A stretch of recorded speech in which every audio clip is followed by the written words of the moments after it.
Si la pueden ver, por favor.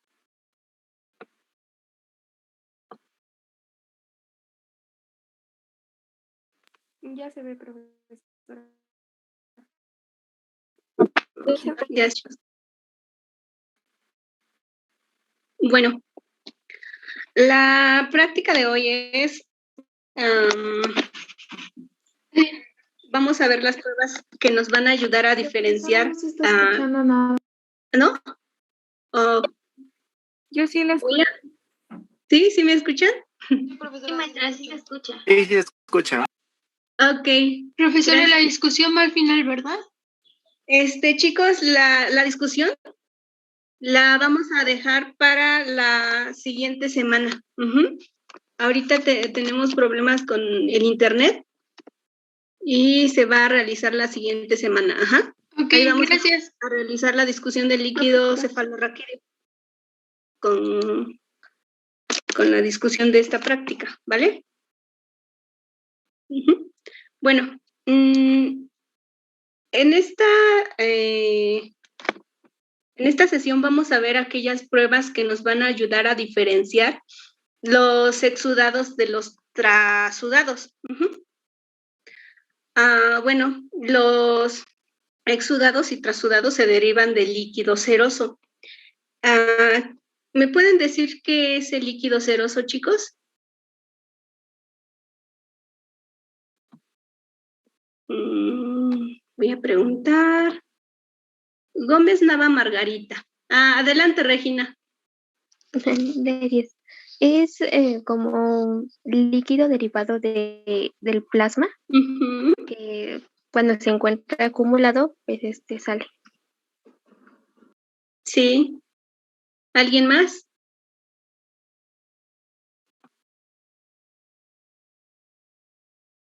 ¿Alguien más? ¿Por qué se llama? Sí, adelante. Son muy importantes porque van a intervenir en los procesos de la permeabilidad de los vasos capilares y en la presión hidrostática. Sí. Ajá. García Mora dice, son ultrafiltrados del plasma, ¿sí? Como tal, pues no es que contribuyan a la permeabilidad, más bien la permeabilidad capilar permite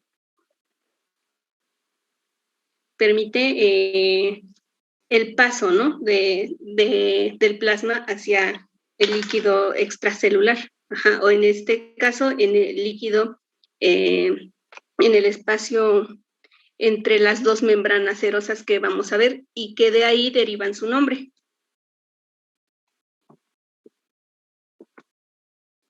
Bueno, como ya bien lo dijeron, estos líquidos corporales se forman como ultrafiltrados del plasma y se encuentran en las cavidades, en la cavidad pleural, en la cavidad pericárdica y peritoneal. Estas cavidades cuentan con membranas serosas. Dentro de cada una de estas cavidades existen dos membranas. La membrana parietal es la que va a recubrir la parte de la pared de la cavidad. Y la membrana visceral es la membrana que va a recubrir a un órgano. Por ejemplo, en esta imagen tenemos a la cavidad pericárdica. En el interior de esta cavidad se va a encontrar el corazón. En el interior de la cavidad pleural vamos a encontrar los pulmones. Y en la cavidad peritoneal ahí vamos a encontrar a los órganos como el estómago, el intestino, el hígado. Estos órganos que contienen dentro de estas cavidades, pues van a estar protegidos, ¿no? Por estas membranas serosas. Es muy importante estas membranas serosas porque en medio de ellas se va a encontrar el líquido seroso. El líquido seroso lo que va a hacer es evitar la fricción entre las dos membranas. Como en estos órganos hay movimiento, pues se requiere que pues haya un espacio, ¿no? Y dentro de ese espacio hay líquido. Este líquido se llama seroso. Precisamente se llama seroso porque las membranas que están en ambos lados de este líquido se llaman membranas serosas. ¿Tienen alguna duda con esta parte, muchachos? No. Okay. No, profesora. Gracias. Y bueno, la parte externa, por así decirlo, que recubre a las membranas serosas, está tapizada por células mesoteliales.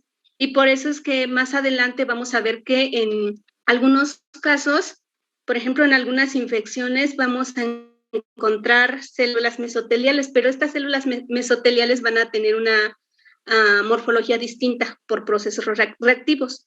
Sin embargo, su morfología no se altera cuando este proceso, cuando no hay alguna inflamación. Y sobre todo los vamos a encontrar de manera con morfología normal en el líquido, en los trasudados.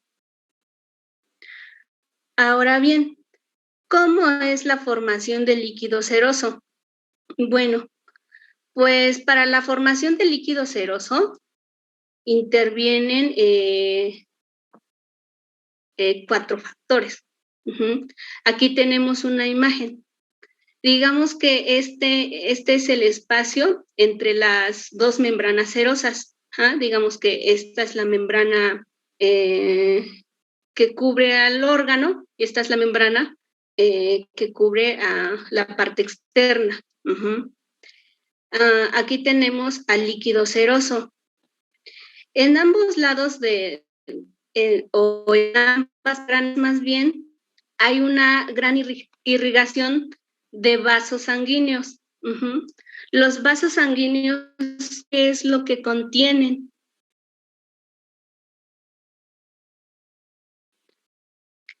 ¿Qué contiene un vaso sanguíneo?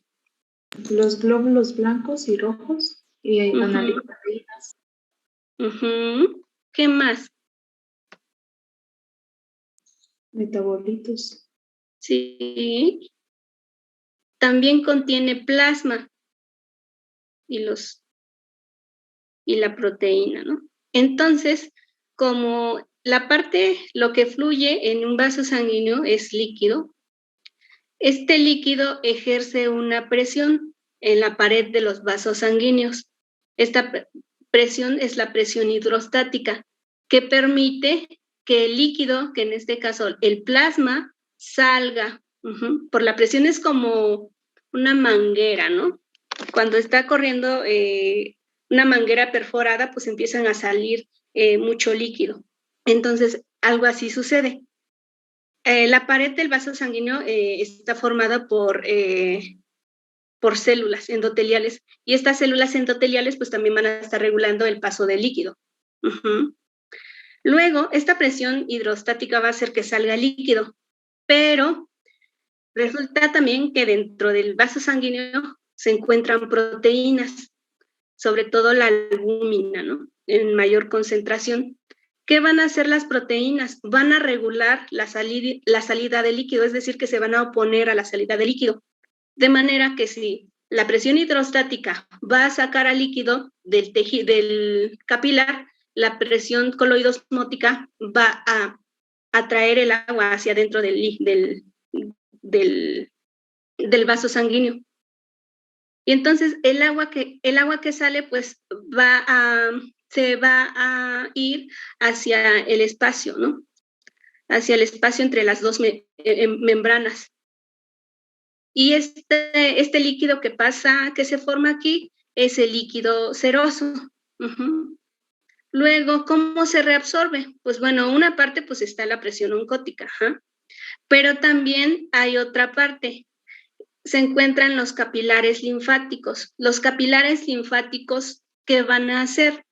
Bueno, lo que va a hacer el capilar linfático es que va a absorber el líquido seroso que entra de más. Llega a entrar de más porque la presión hidrostática es un poco mayor que la presión oncótica, ¿no? Y entonces sale un poquito de más, pero el capilar linfático va a reabsorber. Y de esta manera vamos a tener una una regulación en el líquido seroso. ¿Alguna duda hasta aquí, chicos? No. Ok. Bueno, entonces, ¿qué es lo que pasa? Cuando hay una alteración en alguno de estos procesos que intervienen para la formación del líquido seroso, va a haber un aumento de este líquido seroso entre ambas membranas, entre la parietal y la visceral.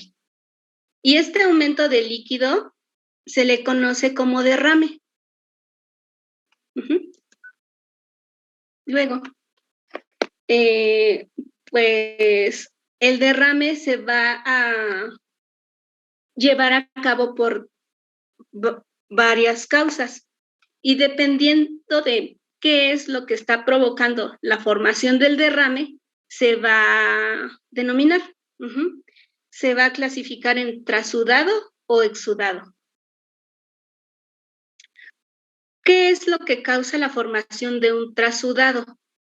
Bueno, lo van a causar aquellos trastornos que van a alterar el equilibrio de la regulación y de la filtración de líquido.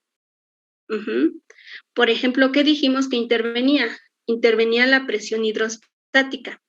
Si hay un aumento en la presión hidrostática, va a salir más líquido de lo que debería. O si hay una disminución de la presión oncótica, la fuerza que se opone a la salida del líquido va a disminuir y por lo tanto también va a salir mucho líquido en el espacio entre ambas membranas. Como tal, aquí pues no es que haya alguna lesión que esté causando, ¿no? Sino que ya vimos es por factores sistémicos, ¿no? Por ejemplo, en alguna insuficiencia cardíaca congestiva. Cuando hay una insuficiencia cardíaca, lo que sucede aquí es que el corazón no tiene la suficiente fuerza para bombear la sangre. Entonces la sangre, digamos que como que se regresa. Generalmente, pues el pulmón está más cerca y se regresa. Y entonces, como se queda ahí almacenado, pues empieza a buscar salida. Y entonces es como empieza a formarse un derrame pleural. Otra situación que decíamos, la presión oncótica va a disminuir. ¿Y en qué casos vamos a tener una disminución de presión oncótica, muchachos?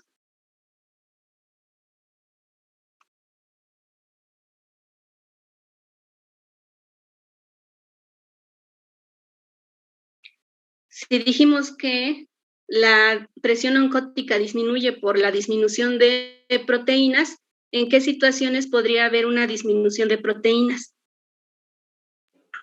¿En anemias? ¿En qué tipo de anemias?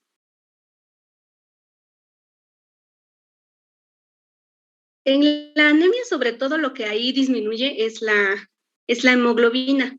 Esta proteína, hemoglobina como tal, no participa en la presión oncótica porque la hemoglobina está dentro de los glóbulos rojos. ¿En un proceso de caquexia o también con la edad? Ajá, un paciente caquético, que no haya un buen aporte de proteínas y entonces disminuya su concentración en la sangre periférica y entonces pues va a disminuir la presión oncótica. ¿En qué otros casos vamos a tener una disminución de proteínas? En desnutrición. En desnutrición. ¿Puede ser por problemas renales? Ajá, por problemas renales, ahí se va a estar filtrando mucha proteína y va a disminuir plasma. Ajá, adelante, Lucero. En cáncer también. En un cáncer hepático. ¿Qué más? Aquellas enfermedades que afectan el hígado, ¿no? Porque es el órgano que se encarga de producir proteínas. Ajá. García Mora dice enfermedades de riñón, sí. por ejemplo, también en casos de cirrosis. Ahí pues no va a haber suficiente producción, no va a haber una producción adecuada de proteínas y por lo tanto la presión oncótica disminuye.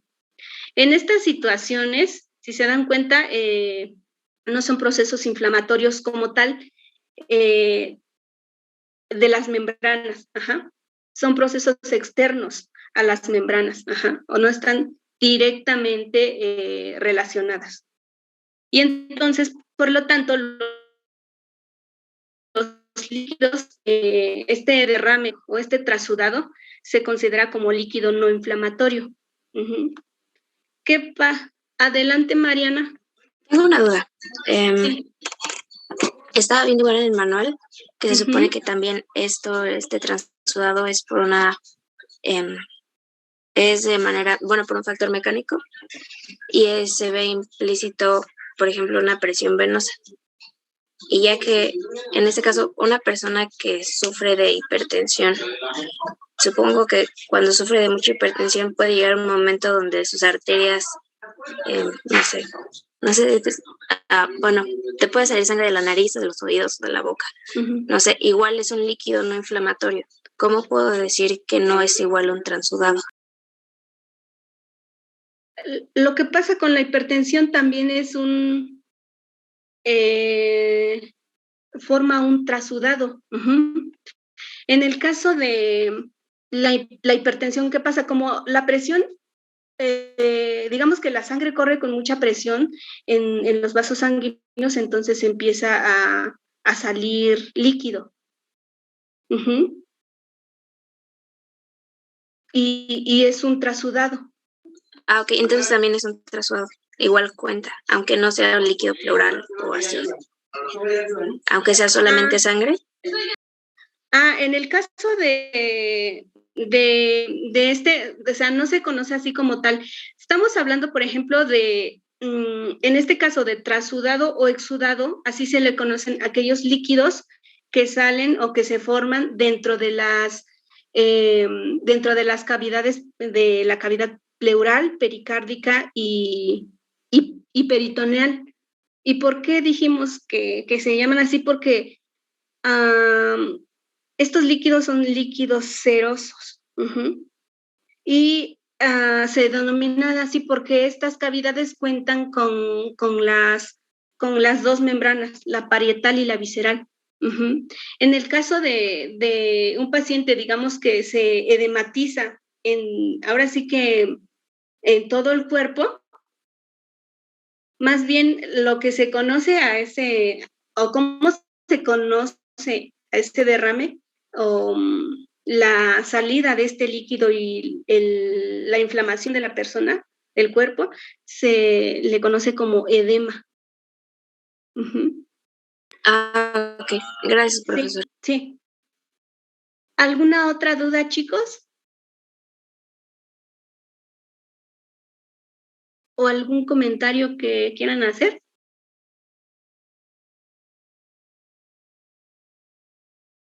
No, profesor. Bueno, ahora bien, ¿qué pasa con el exudado?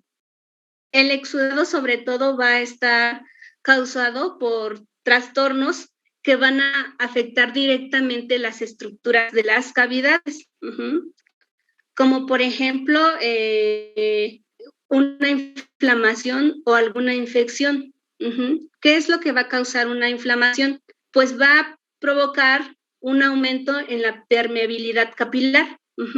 Dijimos que de los capilares pues va a salir el plasma, ¿no? Que va a ingresar al espacio,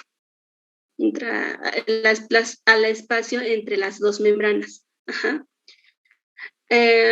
En el caso de la presencia de tumores, también se va a dar un exudado. ¿Por qué? Aquí lo que dijimos, cómo contribuye los capilares linfáticos para la absorción o reabsorción del líquido seroso, es que va a permitir que este líquido pues no se concentre en mayor cantidad en este espacio. Sin embargo, cuando hay una obstrucción linfática, pues el líquido va a estar tapado, o sea, ya no va a tener por dónde salir el líquido que se filtra de más. Y por lo tanto, pues va a aumentar, va a aumentar la cantidad de este líquido. Y esto sobre todo pasa en tumores. Y por lo tanto, pues estos líquidos se conocen como inflamatorios. El trasudado es un líquido no inflamatorio y el exudado sí es un líquido inflamatorio. ¿Sí les quedó claro esta parte de la diferencia entre un trasudado y un exudado? Sí. Sí, profesora. Sí, profesora. Ok, gracias.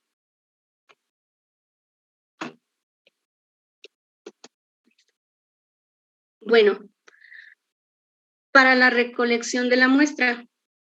Para la recolección de los líquidos cerosos, estos se recolectan por medio de aspiración. Cuando se recolecta el líquido pleural, dijimos que el líquido que rodea los pulmones se le conoce como toracocentesis. Y cuando se recolecta el líquido pericárdico, se conoce como pericardiocentesis. Y paracentesis se le conoce al proceso de recolección del líquido peritoneal. Se recomiendan obtener al menos 4 tubos. El tubo con EDTA se va a utilizar para el recuento de células y hacer un conteo diferencial.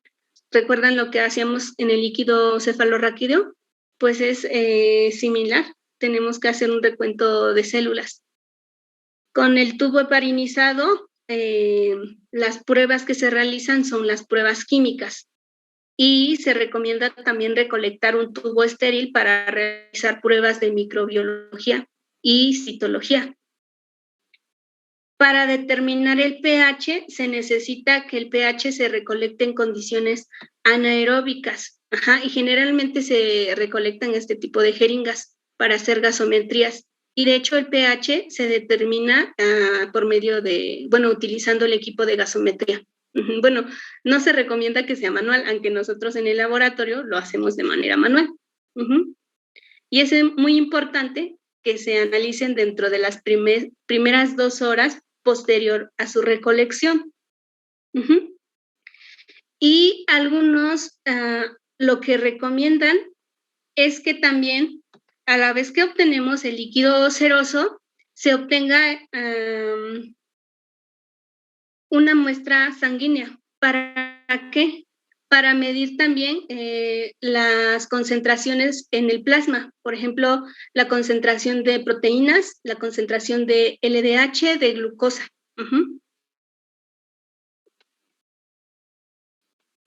¿Hasta aquí tienen dudas con esta parte, chicos? No. Ok, gracias. Profesora, disculpe, ¿hay casos en los que no se puedan recolectar los cuerpos?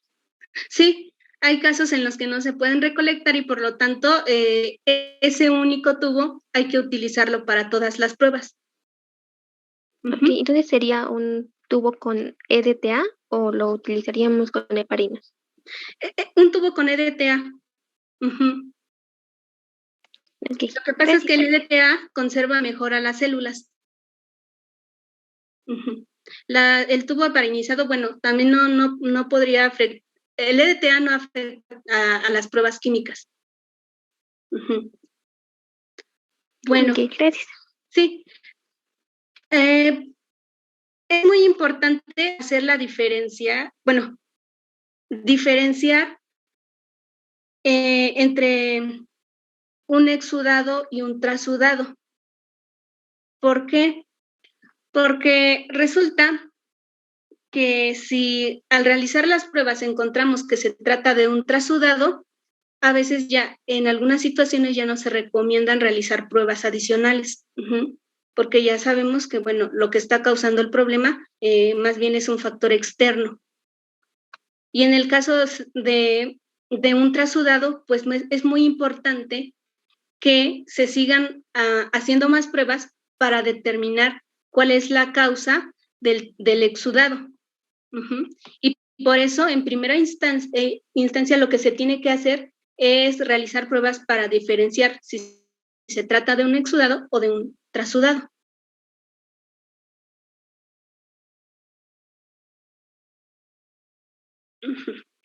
Bueno, ¿cuáles son aquellas pruebas que nos ayudan a diferenciar estos líquidos cerosos?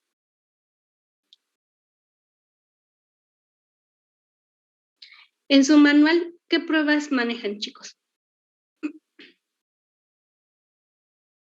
La densidad, el acidez y el color, Sí. el pH, las proteínas, la determinación de proteínas por método de Buire y la prueba de Ribalta.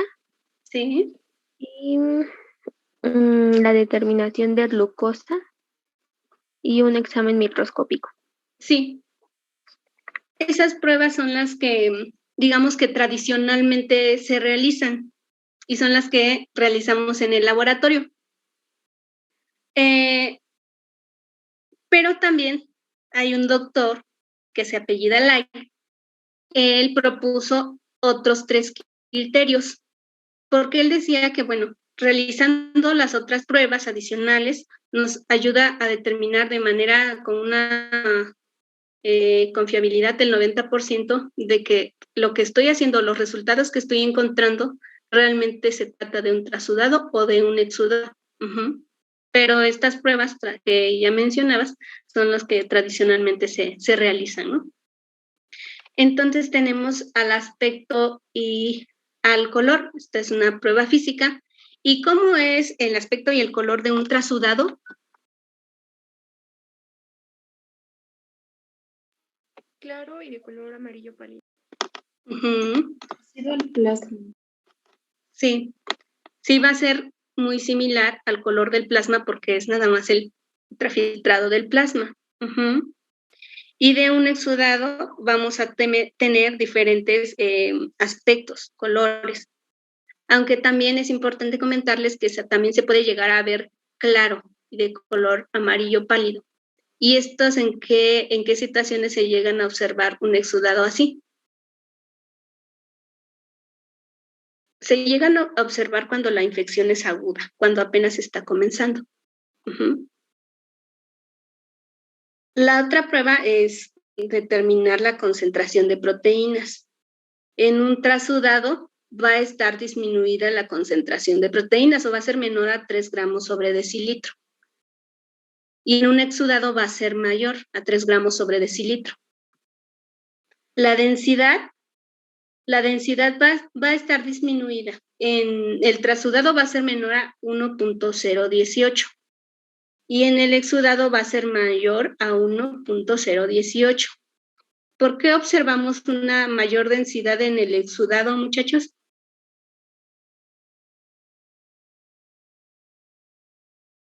Por el aumento de células presentes.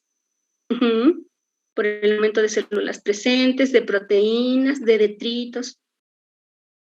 Se aumenta la densidad. El pH va a estar arriba de 7.3, casi similar al plasma en el trasudado. Y en el exudado va a ser menor a 7.3. ¿Por qué baja el pH en el exudado? Puede ser por la presencia de bacterias. Sí, las bacterias van a metabolizar la glucosa. Y de ahí viene que la glucosa la vamos a encontrar baja. En el trasudado va a ser similar a la concentración del plasma. Por eso es que se recomienda también obtener una medición de la glucosa en plasma. Aunque como tal, cuando se eleva la glucosa no es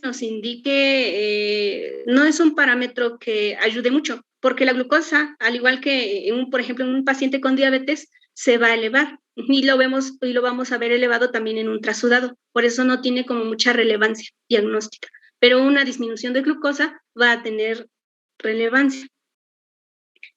El recuento de reticulocitos. Vamos a observar reticulocitos.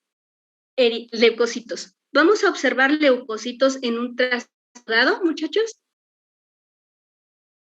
Células. No se observan los demás que dicen. O bueno, sí, pero no en gran cantidad como en el exudado, porque no es inflamatorio. Ujú, sí. Y estas células, bueno, algunas van a células mesoteliales. Recuerdan que les comentaba que la membrana, ambas membranas están recubiertas por células mesoteliales. Uh-huh. Estas células mesoteliales, pues bueno, hay descamación, ¿no? De esta superficie y entonces se van a encontrar también células mesoteliales. Pero lo que más se encuentran son células mononucleares. ¿Recuerdan lo que pasaba en el líquido cefalorraquídeo? Que habían más linfocitos aquí también, de manera normal. Y en el exudado los leucocitos van a estar aumentados. ¿Por qué van a estar aumentados? Porque la causa del exudado sí es un proceso inflamatorio o infeccioso. Uh-huh. Bien. Ahora, tenemos aquí estos cocientes y luego a la lactato deshidrogenasa. Estos son los criterios o las determinaciones que el doctor Light propuso. Uh-huh. Él propuso que debemos de hacer la determinación del cociente de la lactato deshidrogenasa entre el líquido y el suero. Uh-huh. Por lo tanto, hay que hacer mediciones de lactato deshidrogenasa también en el suero. Este cociente se va a encontrar disminuido en los trasudados, uh-huh, porque la concentración de la LDH, entonces, ¿cómo sería en el trasudado? ¿Menor o mayor al exudado? Menor. Uh-huh, va a ser menor, como aquí lo dice, ¿no? Entonces, la LDH en el exudado se va a elevar. ¿Por qué se va a elevar la lactato deshidrogenasa?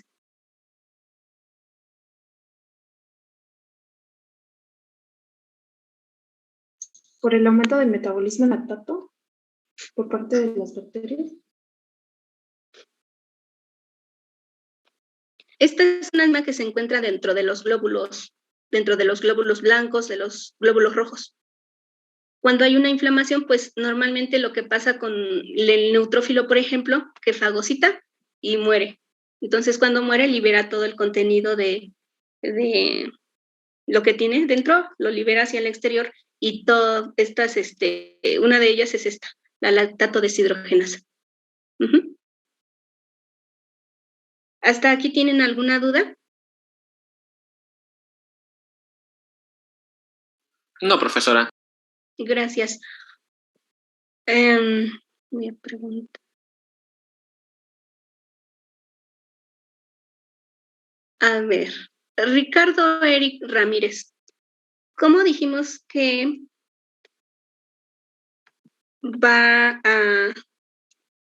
cómo se va a encontrar un vaso capilar o la pared?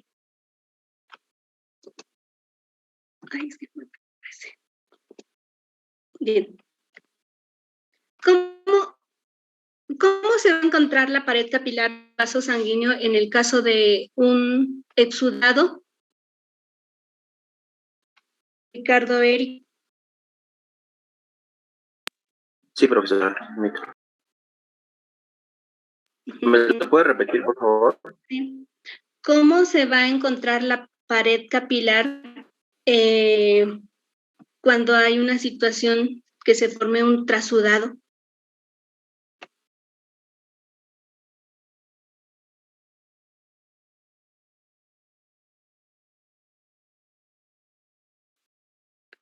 ¿O alguien que le quiera ayudar a su compañero?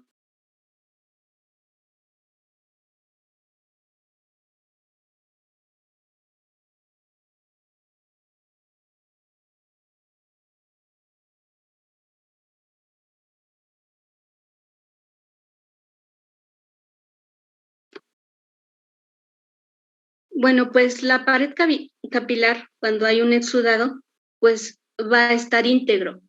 ¿Mm? Y en un exudado, como hay una lesión en esa zona, va a estar alterada, va a haber mucha permeabilidad. Aquí tenemos una imagen de un vaso sanguíneo normal. Aquí dentro de estas esferas son proteínas plasmáticas que circulan junto con el plasma. La presión hidrostática va a hacer que el líquido salga, pero la presión coloidosmótica va a regular la salida, o sea, no va a dejar que salga todo el líquido, ¿no? Ahora, ¿qué pasa en un trasudado? ¿Qué es lo que dijimos? Pues va a haber un aumento en la presión hidrostática y el líquido va a salir. Como la pared capilar no está afectada, pues no va a haber una mayor salida de proteínas, ¿no? O de células. Por eso es que veíamos hace rato, ¿no? La cantidad de leucocitos pues va a ser menor en los trasudados. O sea, lo único que va a salir es líquido de más, no van a salir otras sustancias. Y en caso de que, este es en el caso de que haya un aumento de la presión hidrostática. ¿Y qué va a pasar cuando hay una reducción coloidosmótica, de la presión coloidosmótica? Que se debe sobre todo a la disminución de la síntesis de proteínas. Pues bueno, como no hay una fuerza que haga que detenga la salida de líquido, pues el líquido va a seguir saliendo, como se observa en esta imagen. Y se observa, aquí vean, hay bastante cantidad de proteínas y aquí hay unas cuantas. Ahora, ¿qué pasa en el exudado? Pues en el exudado, en toda la zona, pues hay una inflamación. La inflamación se da pues, por procesos malignos, por infecciones bacterianas. Entonces, la permeabilidad capilar de los vasos sanguíneos pues aumenta. Y al aumentar esta permeabilidad, empiezan a salir pues las sustancias que recorren normalmente en el vaso sanguíneo. Empiezan a salir proteínas y por eso es que cuando nosotros cuantificamos a las proteínas, están elevadas, ¿no?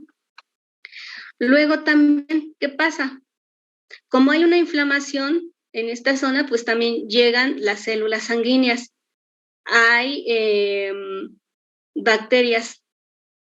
Las bacterias van a consumir toda esta glucosa que sale, por lo tanto va a disminuir la glucosa y va a aumentar el pH. Y como ya dijimos, los neutrófilos después de fagocitar mueren, liberan su contenido y se aumenta la lactato deshidrogenasa. ¿Alguna duda hasta aquí, muchachos? No, profesora.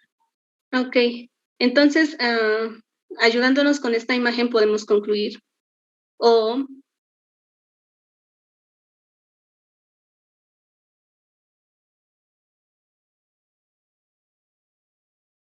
ver que en el caso de las trasudados, en el caso de un exudado, la permeabilidad capilar está alterada.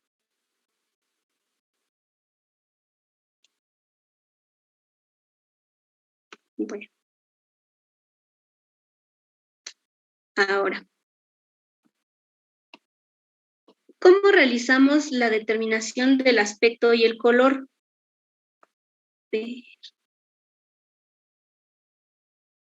Miranda Nava, ¿cómo vamos a realizar la determinación del aspecto y el color? Pues primero, como se platicó en la práctica pasada, es homogeneizar la muestra. Ya de acuerdo al manual, pues se va a observar después de una centrifugación a 2000 revoluciones por minuto durante 5 minutos. Ok, gracias. Primero vamos a homogeneizar la muestra, como lo dijo su compañera, pero si la muestra va a presentar alguna turbidez, hay que centrifugarla y después nuevamente observar. ¿Para qué? Para que nos permita ver el color que tiene. Aunque bueno, aún antes de homogeneizar también podemos ver el color, ¿no? Bueno, en el caso de un trasudado, dijimos que el trasudado tiene un color claro y anillo pálido. Y en el caso de un exudado también puede presentar claro, presentarse claro amarillento, cuando el proceso infeccioso apenas comienza. Y en la mayoría de los casos siempre se observa turbio, o se observa sanguinolento, lechoso, pardo, negro, viscoso. En realidad, el aspecto y el color va a cambiar un poco dependiendo de si se trata de un líquido, si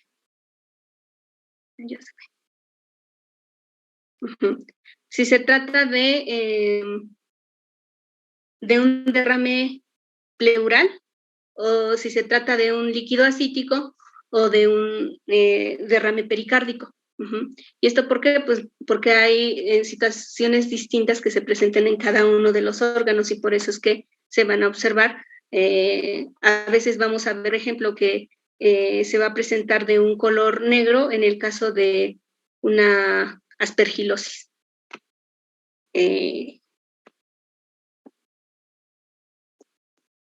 Por ejemplo, en este caso, ¿qué colores vamos a ver en el líquido pleural cuando se trata de un exudado? ¿O qué aspectos?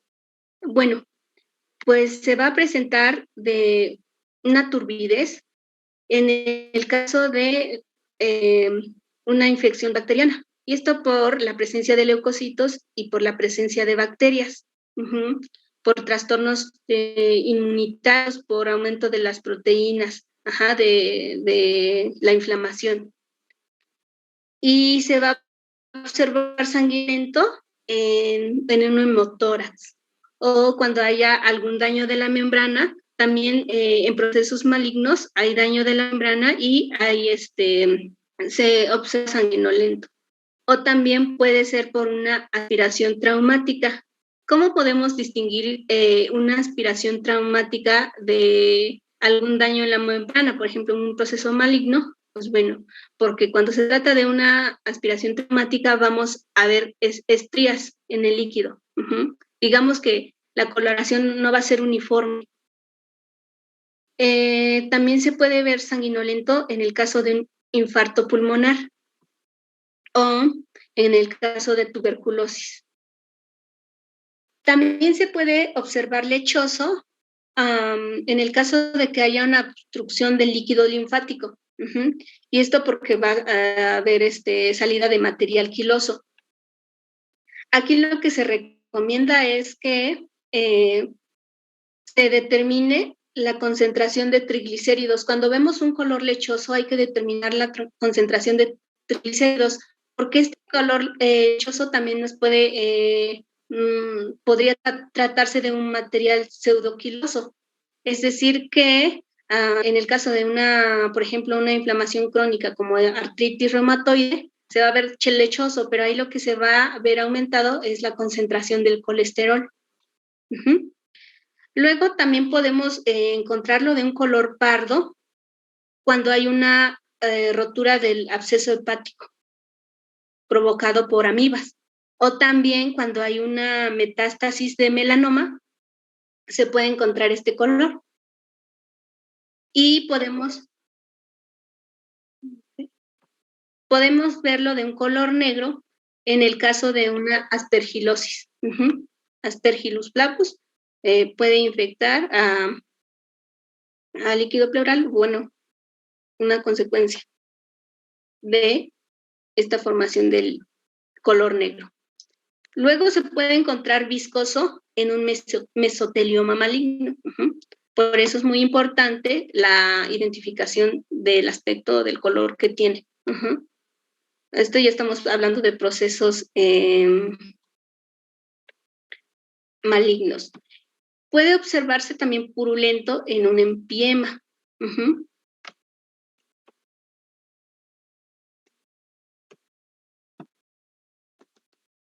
Ahora, dijimos que en un hemotórax y en un exudado hemorrágico puede verse sanguinolento, pero hay que hacer la diferenciación de si se trata de un hemotórax, porque un hemotórax puede derivarse de algún traumatismo, ¿no?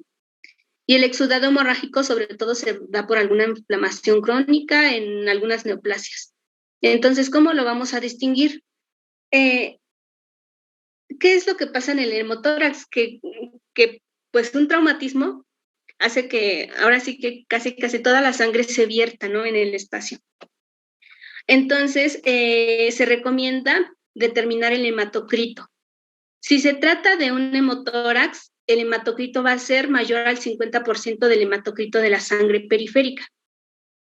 Y si se trata de un derrame producido por alguna enfermedad crónica, el hematocrito va a ser mucho más bajo de lo obtenido en el hemotórax o de lo obtenido en sangre periférica. ¿Hasta aquí tienen alguna duda? No, profesora. No. Ok, gracias. Ahora, en el caso del líquido pericárdico, ahí el aspecto que va a tener es igual, puede presentarse turbio y nos puede indicar alguna infección, sobre todo en pericarditis se va a observar una turbidez, pero también puede haber procesos malignos y vamos a observarlo de este color por un aumento de estas células. También podemos verlo sanguinolento. Esto puede ser por una punción traumática o también cuando los pacientes están utilizando anticoagulantes. Si lo están utilizando de manera incorrecta, pues bueno, se puede encontrar de este color. También puede verse lechoso y puede deberse también a un derrame quiloso o pseudoquiloso.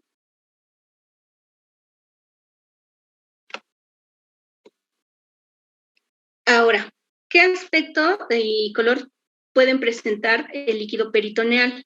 También puede presentar turbidez por infección bacteriana o micótica. Aquí podemos encontrar un color verde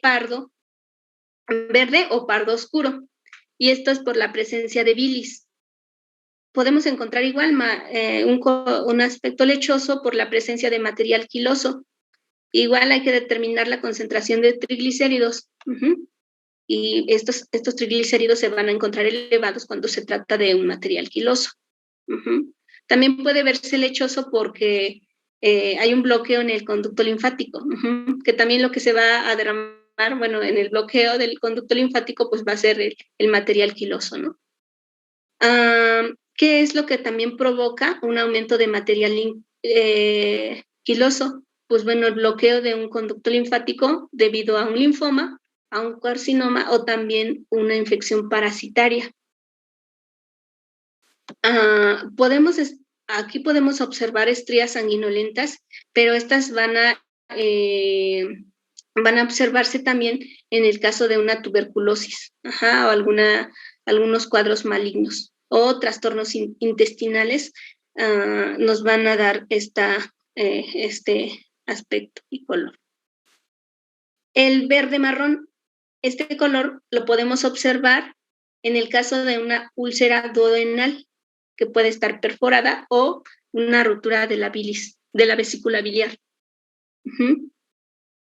Y bueno, comentarles aquí que la acumulación de líquido en el peritoneo se le conoce como ascitis. Y al líquido se le conoce como líquido ascítico. Ahora bien, disculpe, ¿le podría enviar las dos anteriores? Sí.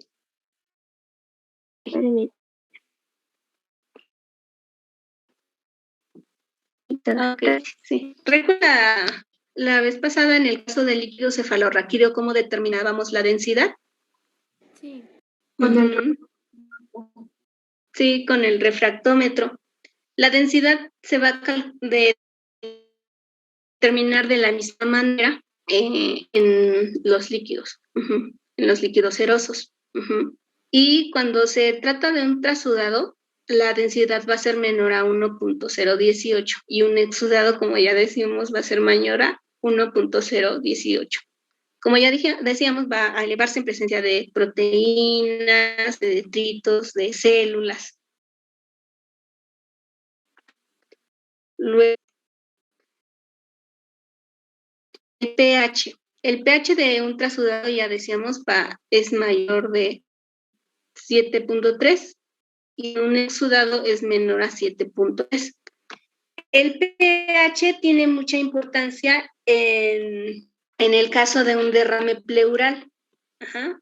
Cuando tenemos un pH menor a 7.3, nos está indicando de alguna neumonía que es presentando el paciente, y generalmente pues indica que no está respondiendo ante un antibiótico que se les está dando.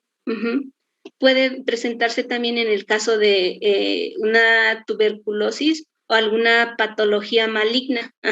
¿Por qué baja el pH? Baja por la misma situación. En el caso de las bacterias, estas células van a estar consumiendo la glucosa, que también van a hacer que la glucosa baje y el pH baje. Las patologías malignas, las células malignas van a hacer este mismo proceso que realizan las bacterias con la glucosa. Por eso vamos a encontrar este pH disminuido.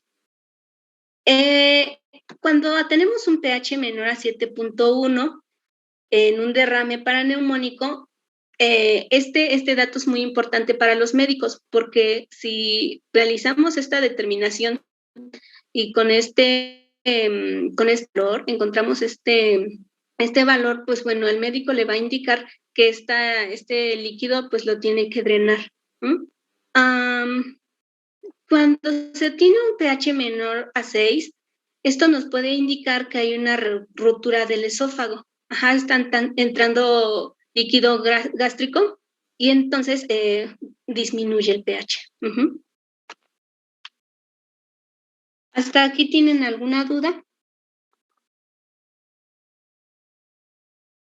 La determinación del pH se realiza con tiras reactivas o con otro procedimiento. Sí. Nosotros realizamos en el laboratorio, la determinación del pH con las tiras reactivas, pero se recomienda que sea con el gasómetro en condiciones anaeróbicas. Una pregunta, ¿por qué con 7.1 es para drenaje y con un pH más bajo no? Tiene que ser menor a 7.1. En caso de que el derrame sea neumónico, ¿cómo podemos determinar que es un derrame paraneumónico? Porque también se realizan pruebas microbiológicas, ¿no? Y detectamos una bacteria. Ok. Puede ser más bajo que 7.5. No sé si a eso te refieres. Sí, es que pensé que era igual, pero es menor. Ya. Sí, es menor. Sí.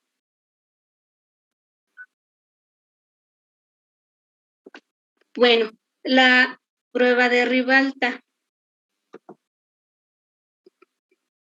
Rubén David, ¿me puedes decir, por favor, el fundamento de la prueba de Ribalta?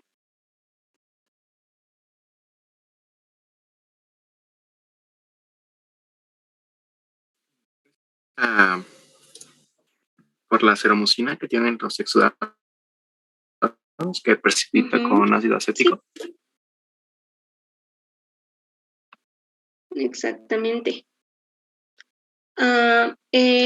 Cuando realizamos la prueba de Ribalta, nos va a ayudar a determinar si se trata de un trasudado o exudado. Aquí, como ya bien decía Rubén, necesitamos el ácido acético diluido. Vamos a colocar 2 mililitros de ácido acético en un tubo y luego vamos a colocar 2 gotas de líquido ceroso. Y si no se forma ningún precipitado, ¿qué es lo que nos indica?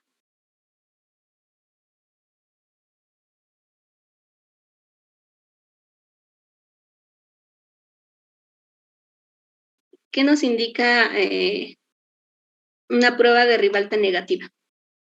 Que es trasudado. Que es trasudado. Y en un exudado, ¿qué es lo que vamos a ver? Vamos a... adelante. ¿Un precipitado? vamos a ver un precipitado. Este precipitado tiene una forma muy, muy bonita, se ve como una nebulosa o tiene forma de medusa. Y pues bueno, nos indica que hay presencia de proteínas en infecciones, en este caso pues la seromucina, ¿no? ¿Y cómo se va a reportar este resultado de Ribalta?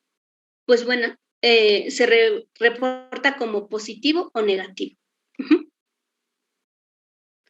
Aquí tengo unas imágenes donde podemos ver cómo es una prueba positiva de Ribalta. ¿Sí observan la forma de medusa que tiene, que yo les comentaba? Sí, profesora. Ajá, así. Aquí lo que utilizaron aquí es azul de metileno. Le colocaron azul de metileno al líquido ceroso. Y entonces por eso se ve de este color azulito. No es que el líquido ceroso haya tenido este color. Es más que nada para visualizarlo, pero así se observa. Ajá, esto es con el azul de metileno. Nosotros no lo hacemos, pero ellos nada más para mostrar esta parte. ¿Cómo se observa? Pues aquí vemos, por ejemplo, un precipitado que se formó. Ajá. Interfiere un poco esta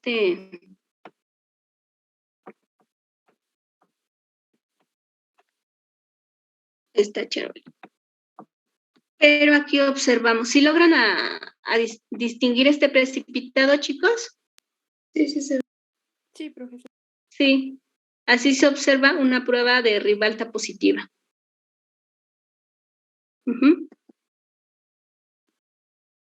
¿Alguna duda hasta aquí?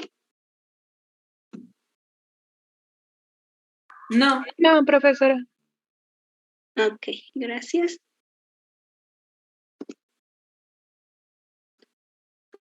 La determinación. Como dijimos, hay que determinar las proteínas. Ajá.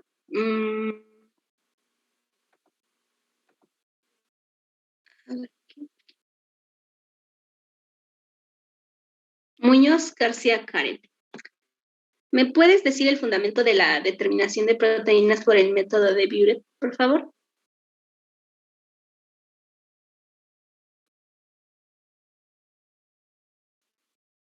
Sí.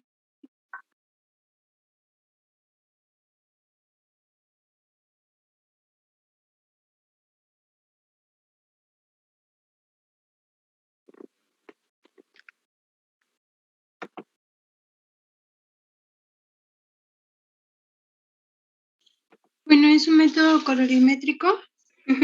Es en medio alcalino, donde los grupos aminoterminales de los enlaces peptídicos se unen al cobre y la absorbancia es leída entre 540 y 560 y es proporcional a la concentración total de las proteínas. Ok. El complejo colorimétrico es el 4-amino, es un tetracomplejo de color violeta azulado. Sí. Aquí lo que vamos a determinar es, gracias, son las proteínas totales.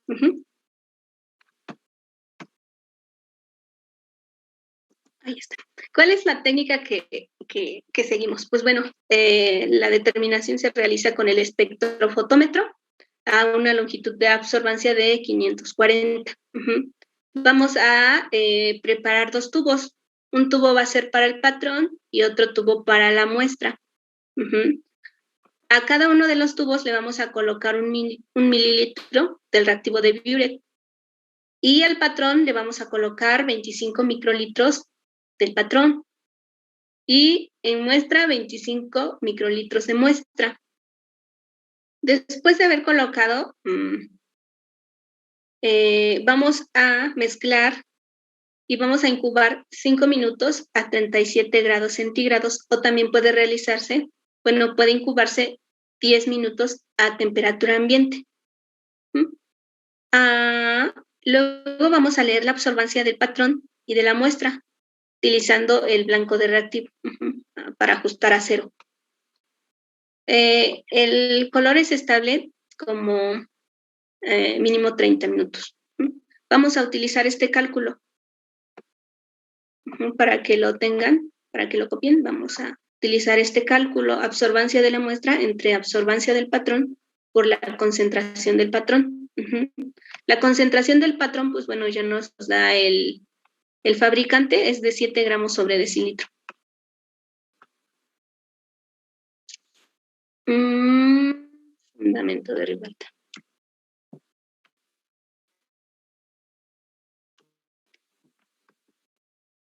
¿Te refieres a esta parte? Vega Hernández. Donde venía la técnica de Ribalta. Ok. Ahí. A la técnica, esta, ¿no? Sí, gracias, profesor.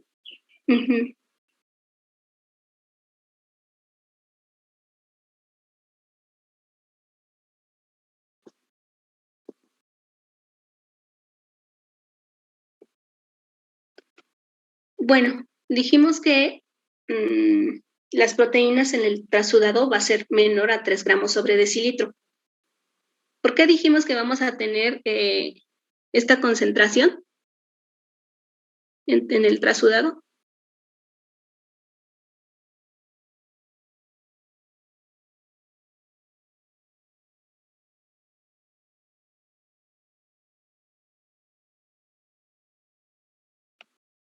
Chicos. En el trasudado no,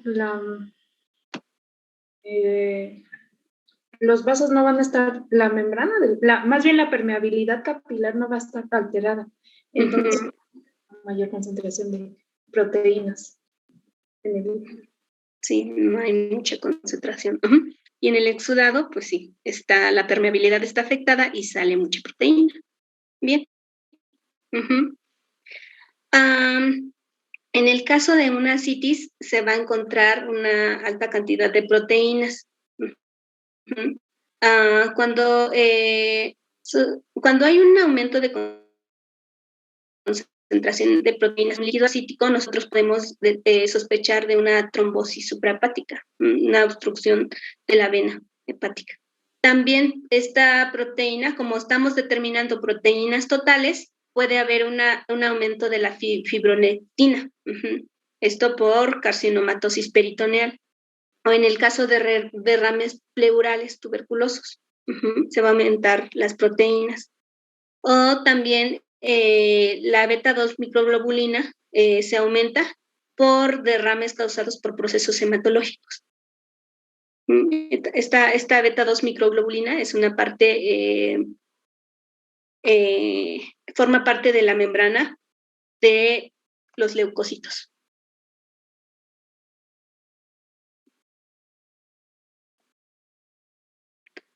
Ahora, la determinación de la glucosa se va a realizar la determinación por el método oxidasa. Es el mismo método que utilizamos para el líquido cefalorraquídeo. Ustedes, pues bueno, ya también tienen la fórmula para sacar la concentración.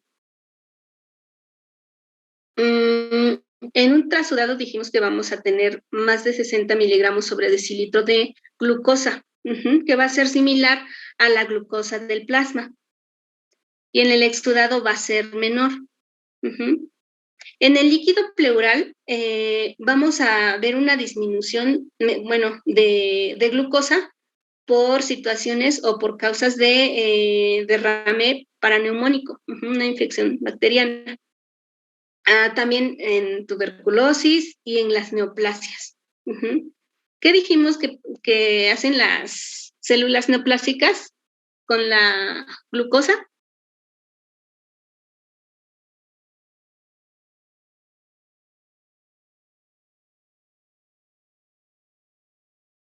Pues la metabolizan para obtener energía. Y por eso bajan, por eso baja la glucosa. Cuando la glucosa es menor a 40 miligramos sobre decilitro en un derrame paraneumónico, aquí igual lo que nos indica es realizar la toracotomía, que es lo mismo que pasaba con el pH, ¿no? Por eso de ahí la importancia del pH y de la glucosa en el líquido pleural. También se presenta en la artritis reumatoide una disminución de la glucosa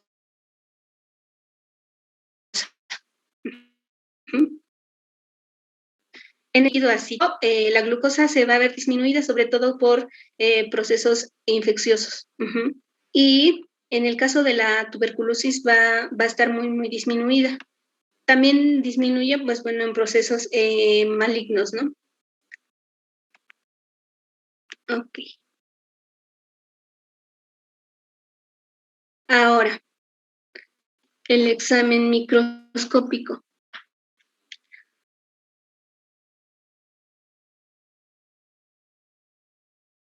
A ver. Niño Orozco José Javier, ¿me puedes ayudar a leer el fundamento del examen microscópico, por favor? Sí. Se realiza una observación del sedimento sin realizar una tinción bajo el microscopio a 40X, buscando la presencia de células mesoteliales y de inflamación, además de cristales. En aquellos casos que se identifique una cantidad considerable de leucocitos, el sedimento se observará teñiéndolo con la tinción de Wright. Ok, gracias. Pues esto es lo que vamos a hacer en el examen microscópico. Y bueno, comentarles que normalmente los eritrocitos no los vamos a encontrar en los fluidos corporales. Y los leucocitos sí van a estar, ya dijimos, en baja cantidad y van a predominar las células mononucleares.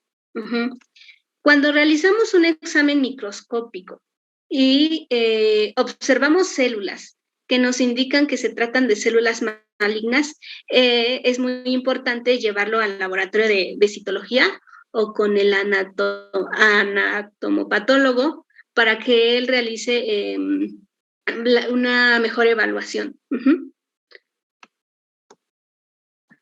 ¿Cómo vamos a realizarla? Pues bueno, primero hay que centrifugar la muestra a 2000 revoluciones por 5 minutos. Luego vamos a decantar el sobrenadante en otro tubo. Y después vamos a resuspender la pastilla. Después vamos a colocar una gota del sedimento en un portaobjetos y lo vamos a cubrir con un cubreobjetos. Luego vamos a enfocar la muestra utilizando el microscopio. Primero en el objetivo de 10X. Ya después nos pasamos al objetivo de 40X y empezamos a buscar y registrar todas las células que encontremos. Aquí, aunque la técnica, las células que nosotros tenemos que registrar o identificar son todas aquellas células nucleadas, por ejemplo, las células mesoteliales, vamos a encontrar leucocitos, en bacterias pues vamos a determinar si existen o no y llegan a encontrarse cristales. Luego, ¿cómo se tienen que reportar? ¿Cómo se realiza este reporte? Pues si no hay células, se reporta como negativo. Si hay escasas células, escasos, moderados, abundantes o incontables. Y en el caso de que observemos de moderados a incontables células o leucocitos, necesitamos realizar un frotis. Este frotis lo vamos a hacer colocando un sedimento de nuestro líquido y luego lo vamos a secar y posteriormente lo vamos a teñir con la tinción de Wright. Y después vamos a observar la morfología. ¿Por qué? Porque en este objetivo de 40X, pues no podemos, y luego con la muestra sin teñirla ni nada, pues no podemos saber de qué células se tratan. Si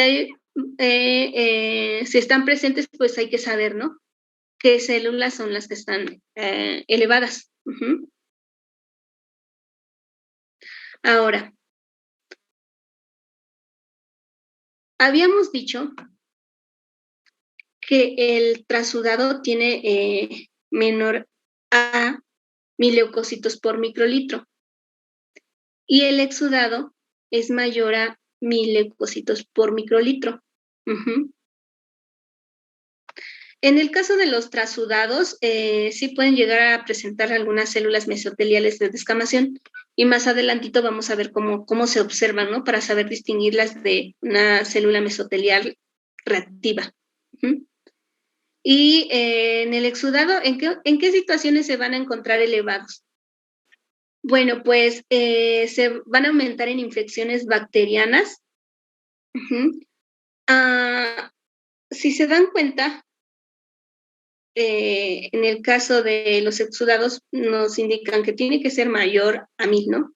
Sin embargo, con un conteo de leucocitos mayor a 800 leucocitos por microlitro, ya nos puede indicar que se trata de una peritonitis.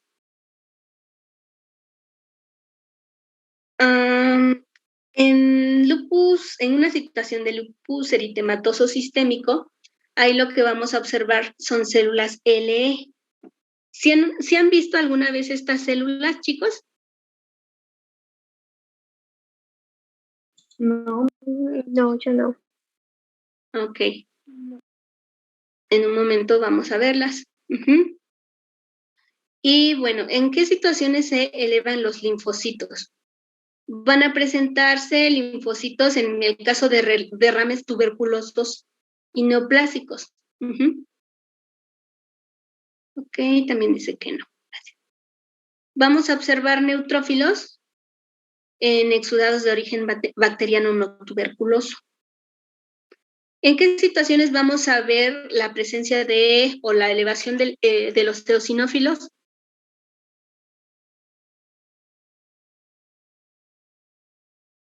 Chicos. En alergia. En alergias. Parasitarios. Y también en infecciones parasitarias. Cuando hay una infección parasitaria siempre se elevan los parásitos. Veíamos también que en el líquido cefalorraquídeo se elevaba. Ok. Vamos a observar también en el sedimento cristales durato. Esto en el caso de que observemos un líquido sinovial. Ok. Chicos, ¿hasta aquí tienen alguna duda? No, profesor. Ok, gracias.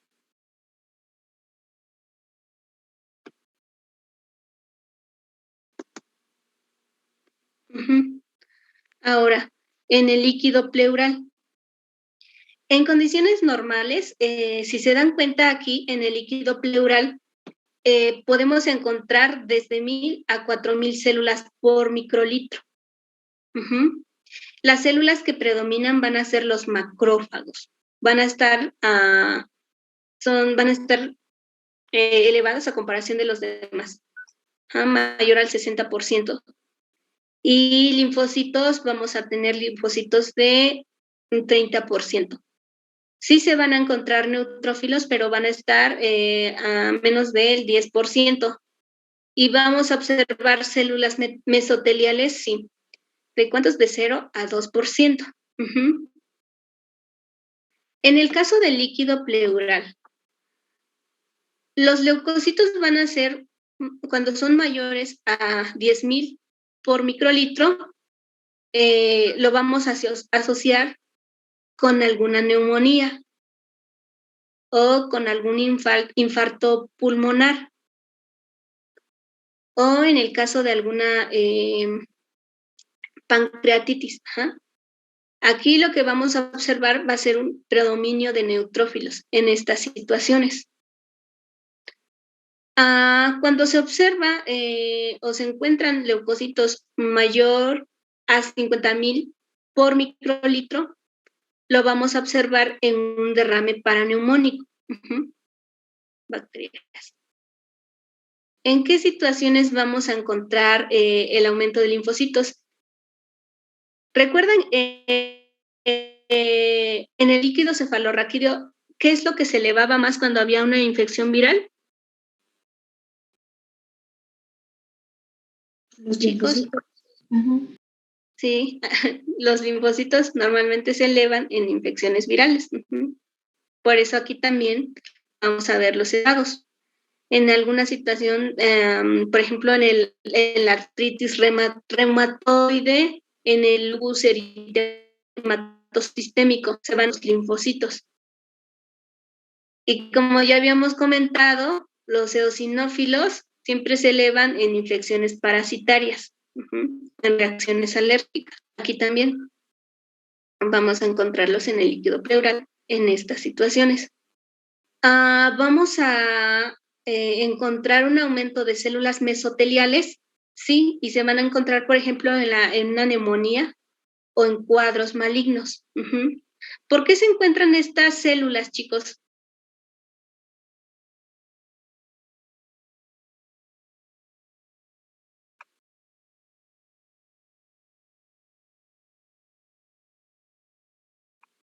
¿Qué dijimos que son las células mesoteliales?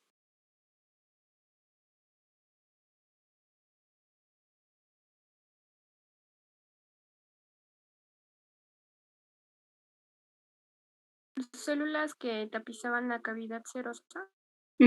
Sí, células que tapizan. Estas células se van a elevar precisamente porque hay una infección, y va a haber una mayor descamación, tanto en infecciones bacterianas como en cuadros malignos. Hay infección, hay descamación de estas células y por eso aumenta. Y también vamos a encontrar células malignas.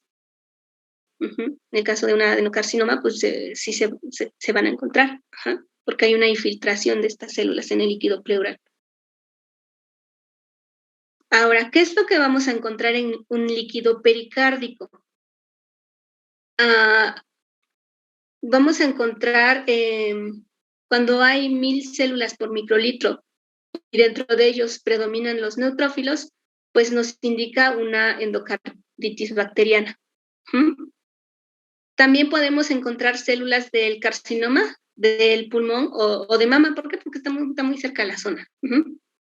Las células mesoteliales también pueden encontrarse muy elevados y también puede deberse a una infección bacteriana o, como ya veíamos hace un momentito, pero también puede ser un mesotelioma, un proceso maligno. ¿Hasta aquí alguna duda? No, profesora. Ok, gracias.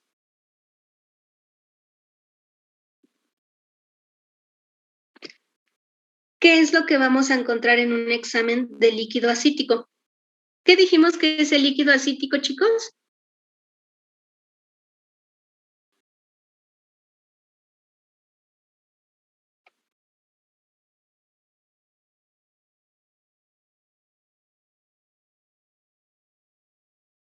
El líquido que se acumula en la cavidad peritoneal.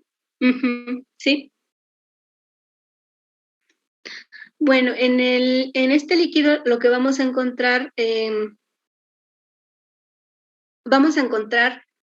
mayor a 500 leucocitos por microlitros, ya nos va a estar indicando una peritonitis bacteriana o una cirrosis. También podemos encontrar células malignas, ya sea de origen gastrointestinal, de la próstata, del ovario, células malignas que derivan del colon. Y bueno, estas células se caracterizan porque la mayoría tienen vacuolas muy grandes, porque contienen mucina. Y aquí lo que se recomienda hacer, pues bueno, pues se tienen que medir marcadores tumorales, ¿no? Para saber de dónde viene el origen de estas células. También podemos encontrar bacterias, levaduras, parásitos como Toxoplasma gondii, los cuales, pues bueno, provocan infecciones a nivel peritoneal. ¿Hasta aquí tienen alguna duda? No. Gracias.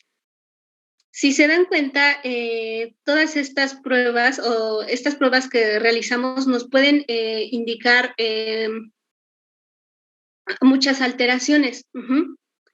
Por lo tanto, dependiendo de lo que se encuentre, se tienen que realizar estudios más específicos para determinar la etiología exacta de la alteración que estamos observando. Aquí tengo algunas células del sedimento que puse, que encontré. Así es como se observa las células mesoteliales normales. Este es de un líquido ceroso. Son células grandes, tienen un núcleo redondito y generalmente el núcleo es excéntrico. Su citoplasma es un citoplasma basófilo. Luego llegan a encontrarse así en conjuntos, o a veces llegan a encontrarse separados. Aquí, ¿qué es lo que observamos?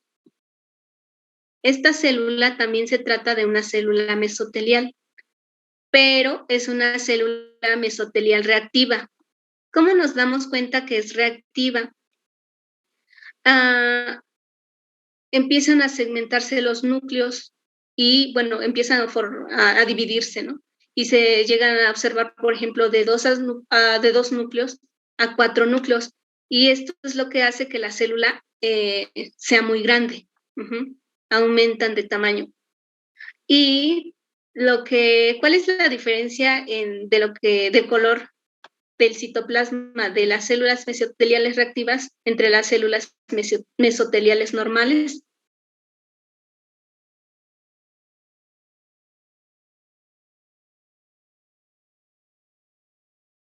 Chicos. ¿Es más oscuro? ¿Es más oscuro? Sí, aumenta, es intensamente basófilo. Basófilo el citoplasma de una célula mesotelial reactiva. Y generalmente cuando se observan estas células mesoteliales reactivas, pues se debe a procesos inflamatorios y van asociados a macrófagos. Los macrófagos, ¿qué es lo que hacen? Pues se encargan de fagocitar, ¿no? Bacterias, residuos. Ahora bien, de estas células, ¿cuáles las podemos encontrar en un exudado?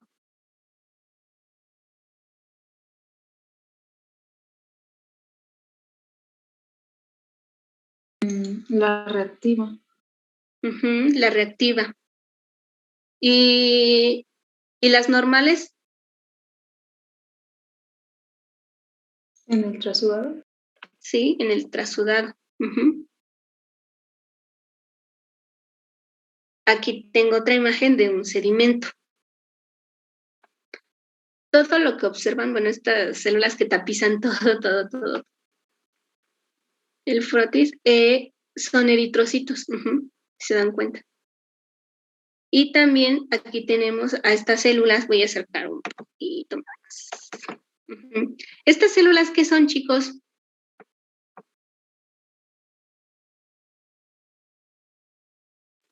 Leucocitos. Leucocitos. ¿De qué subtipo?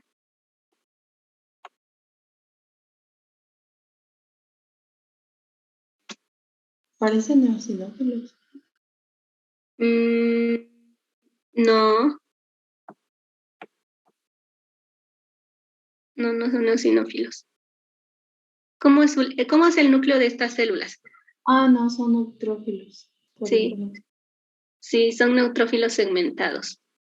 Un eosinófilo generalmente tiene el núcleo bilobulado y sus gránulos son naranjas. Aquí no se observan bien los gránulos, pero lo que sí se observan es la forma que tiene el núcleo segmentado. ¿Y aquí qué tenemos? Es la célula mesotelial, ¿no? Es una célula mesotelial. ¿Cómo es su morfología? ¿Normal o reactiva? Normal. Sí, es una célula mesotelial normal. Aquí también. Ahí está. ¿Qué observamos aquí? Los eritrocitos. Muchos eritrocitos. ¿Qué más? Linfocitos. Muchos linfocitos. Varios, todos estos son linfocitos.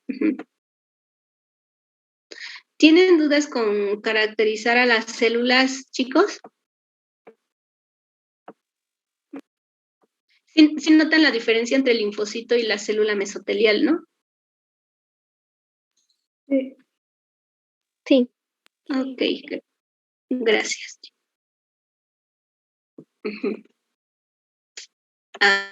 Ahora tenemos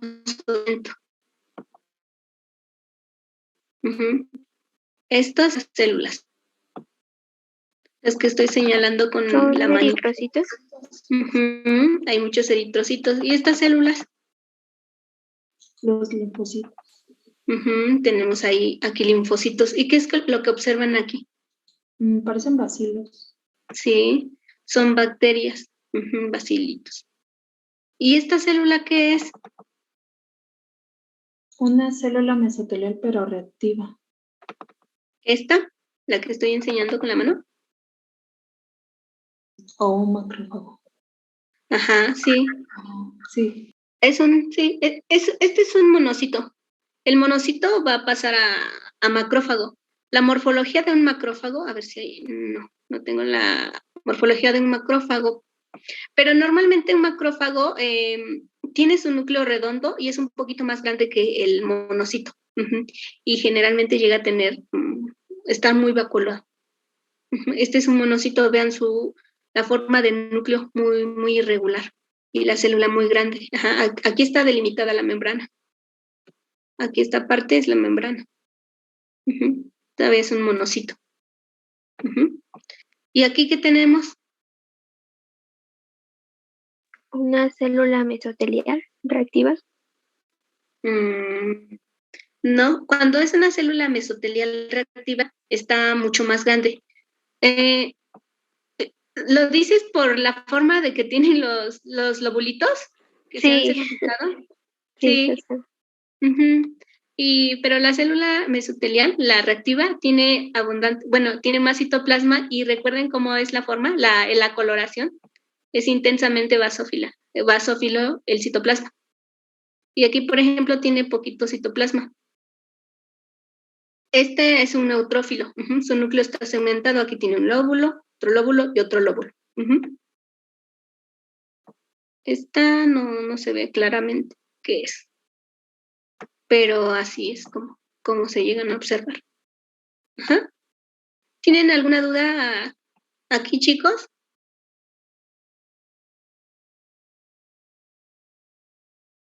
Entonces ahí no hay ninguna mesotelial. ¿Alguna célula mesotelial? Aquí no. Aquí hay linfocitos, neutrófilos, monocitos y muchas bacterias. Okay. Vean cómo se observa la célula mesotelial. Su núcleo es muy pequeño y es excéntrico. Vean aquí. Su núcleo tiene una relación núcleo-citoplasma aproximadamente como de 5:5, ¿no? Y las células que vemos aquí, no, son linfocitos. Estas células redonditas son linfocitos. Eso es lo que podríamos ver en una situación de que observemos el sedimento.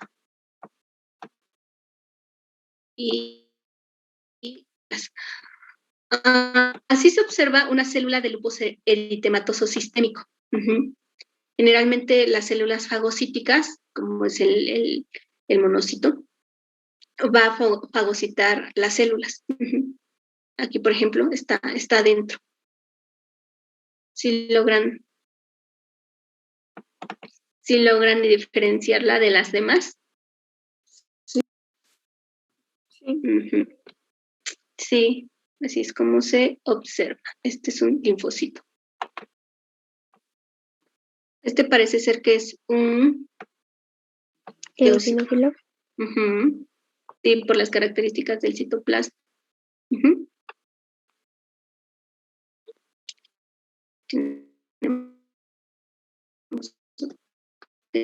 Entonces, ¿dudas con la célula de lupus eritematoso, chicos?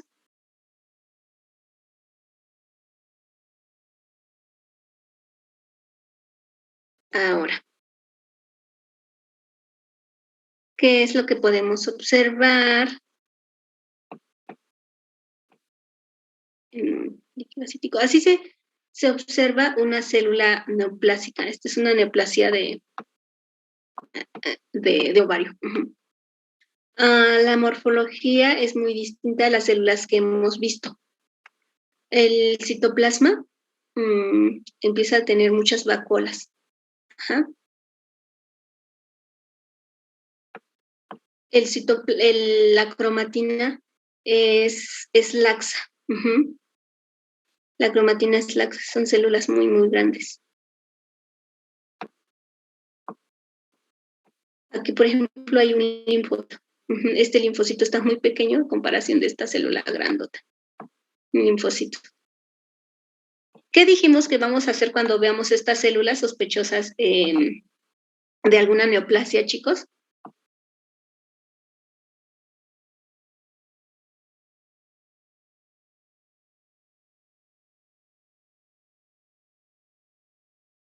¿Más estudios como la citología? Se tiene que mandar a hacer estudios citológicos. Aquí generalmente un patólogo realiza la examinación, pero nosotros tenemos que reportarlas. Todas las células que encontremos y que observemos en el sedimento, hay que reportarlas, porque puede tratarse, por ejemplo, de una neoplasia, ¿no? Que está infiltrando en el líquido, bueno, en el sitio de donde obtuvimos el líquido. Por eso la importancia de realizar el examen microscópico. Ahí. Aquí también tenemos otras células.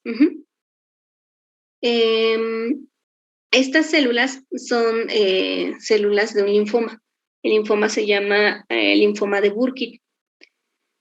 Dijimos que puede haber infiltración de muchas células neoplásicas. Si se dan cuenta, al igual, son células muy, muy grandes. Su núcleo, la cromatina es muy laxa, porque estas células se están dividiendo. Por eso tienen una cromatina muy laxa, tienen vacuolas citoplasmáticas. Así es como se llegan a observar células anormales. Y estas son algunas de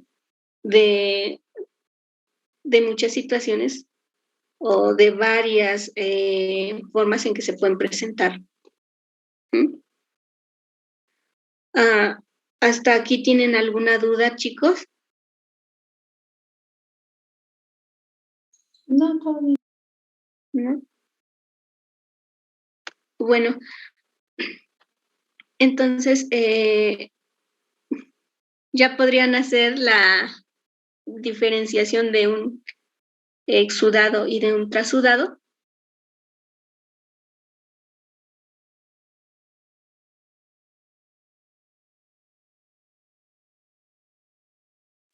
Sí. Bueno, pues con los parámetros que hemos determinado, estas pruebas son solo para diferenciar si es trasudado o exudado. Ya para identificar cuál es la causa, se hacen otros estudios.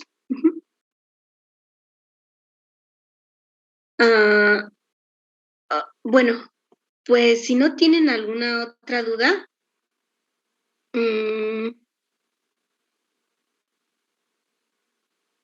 vamos a comenzar con la resolución de ejercicios. No le he colocado. Ay, voy a dejar de compartir.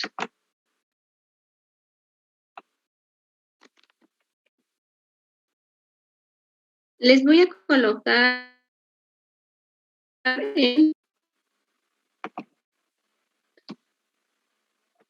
el Classroom Les voy a colocar en el Classroom, chicos, los ejercicios que vamos a realizar ahorita.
Ya subí en el Classroom el documento donde tienen los datos para que hagan el ejercicio, chicos. Dice ejercicios P5.